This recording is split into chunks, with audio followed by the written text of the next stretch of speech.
ہاں جی، جو بھی ہم نے حرف پڑھنا ہے، ہر حرف کو پڑھنے سے پہلے اگلے حرف کو دیکھنا ہوتا ہے۔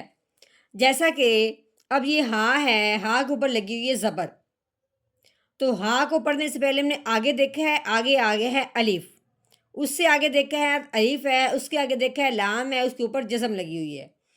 اب دیکھنے کا مطلب یہ ہے، اور دیکھنا اس لیے ضروری ہے کہ اگر اگلے حرف پہ اس طرح کی جزم آئی ہے یا اس طرح کی کوئی شد آئی ہے، تو پھر جو پچھلے والا حرف ہم پڑھ رہے ہوتے ہیں وہ اگلے حرف کے ساتھ مل جانا ہوتا ہے۔ اگر ہم آگے دیکھیں گے ہی نہیں تو ہمیں کیا معلوم ہوگا کہ اگلے حرف پہ کیا ہے، اس نے آگے ملنا ہے کہ نہیں۔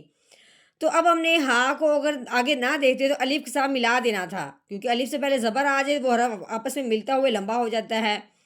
لیکن جب آگے دیکھا ہے، آگے الف ہے، اس کے آگے لام ہے، جزم آ گئی ہے، لام ساکن ہو گیا، لام کے اوپر جزم آنے کی وجہ سے اب ہم نے ہاں کو اس الف کے ساتھ یا اس الف کے ساتھ نہیں ملانا، اس ہاں کو اس لام کے ساتھ ملانا ہے جس کے اوپر جزم لگی ہوئی ہے۔ یہ ہے فائدہ پچھلے حرف کو پڑھنے سے پہلے اگلے حرف کو دیکھنے کا، اس لیے ضروری ہے۔ اب ہم نے اس کو پڑھنا کیسے ہے؟ ہا لام زبر حل، بحل، ٹھیک ہو گیا۔ ہر حرف کو پڑھنے سے پہلے ہم نے اگلے حرف کو دیکھنا ہے، اگلے حرف پہ اس طرح کی جزم آ جائے یا اس طرح کی شد آ جائے تو اس حرف کو پھر ہم نے جزم والے کے ساتھ یا شد والے کے ساتھ ملا کے پڑھنا ہوتا ہے۔ نحمده ونصلي على رسوله الكريم اما بعد فاعوذ بالله من الشیطان الرجیم بسم اللہ الرحمن الرحیم۔ السلام علیکم ورحمۃ اللہ وبرکاتہ۔ امید ہے آپ سب خیریت سے ہوں گے، انشاءاللہ جہاں ہوں گے ایمان اور صحت کی نعمت سے مالا مال ہوں گے۔ ہاں جی، تو آغاز کرتے ہیں ہم اپنے آج کے سبق کا دعاؤں کے ساتھ، تو چلیے شروع کرتے ہیں۔ اللہم صلی علی سیدنا و مولانا محمد وعلی آل سیدنا و مولانا محمد وبارک وسلم۔ رب اشرح لی صدری ویسر لی امری واحلل عقدۃ من لسانی یفقہوا قولی۔ رب زدنا علما، رب زدنا علما، رب زدنا علما۔ اعوذ باللہ من الشیطان الرجیم، بسم اللہ الرحمن الرحیم۔ ہاں جی، عین کے اوپر لگی ہوئی ہے زبر، ٹھیک ہے، اور آگے یا ہے، یا کے اوپر لگی ہوئی ہے جزم، تو یہ یا ساکن ہو گیا۔ جو بھی حرف ساکن ہوتا ہے تو پچھلے والے حرف کو اس حرف کے ساتھ ملا دیتے ہیں جو حرف ساکن ہوا ہوتا ہے۔ اب ہم نے عین کو یا ساکن کے ساتھ ملا دینا ہے، ٹھیک ہے۔ دوسری بات، یہاں یہ بات ذہن میں رکھنے والی ہے کہ جب یا ساکن ہو اور اس سے پہلے حرف پہ زبر آ جائے، یا ساکن اس سے پہلے حرف پہ زبر آ جائے، تو پہلے والا حرف جب یا ساکن کے ساتھ ملے گا تو اس کو ہم نے نہ تو جھٹکے سے پڑھنا ہے نہ ہی کھینچ کے پڑھنا ہے، بلکہ نرمی کے ساتھ پڑھنا ہے بغیر کھینچے۔ کیسے؟ عین یا زبر عی، کیسے پڑھیں گے؟ عین یا زبر عی۔ ہاں جی، آگے نون ہے، نون کے اوپر لگی دو زبر، دو زبر ہوں یا دو زیر ہوں یا دو پیش ہوں اس کو تنوین کہتے ہیں۔ اب ہم نے کہنا ہے کہ نون کے اوپر تنوین آ گئی۔ ہاں جی، آگے یا ہے، یا کے اوپر تین دندوں والی شاد لگی ہوئی ہے۔ اب شاد والا جو حرف ہوتا ہے اس سے جو پچھلا حرف ہوتا ہے اس شاد والے حرف کے ساتھ ملا دیتے ہیں۔ اب ہم نے نون کو یا مشدد کے ساتھ ملانا ہے اور ساتھ ساتھ غنہ بھی کرنا ہے۔ غنہ کرنے کی وجہ دو زبر ہیں، یعنی کہ تنوین ہے۔ کیسے غنہ کریں گے؟ نون یا دو زبر نئی، عئی نئی۔ ہاں جی، اب یا کے اوپر لگی ہوئی ہے زبر، آگے شین ساکن ہے، شین کے اوپر جزم لگی ہوئی ہے۔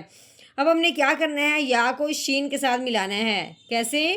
یا شین زبر یش، رو کے اوپر زبر ہے، رو زبر رو، یش رو، با کے اوپر پیش ہے، با پیش بو، یش روبو، عین یش روبو، با کے نیچے زیر ہے، با زیر بی، ہاں کے اوپر زبر لگی ہوئی ہے، آگے الف آ گیا ہے۔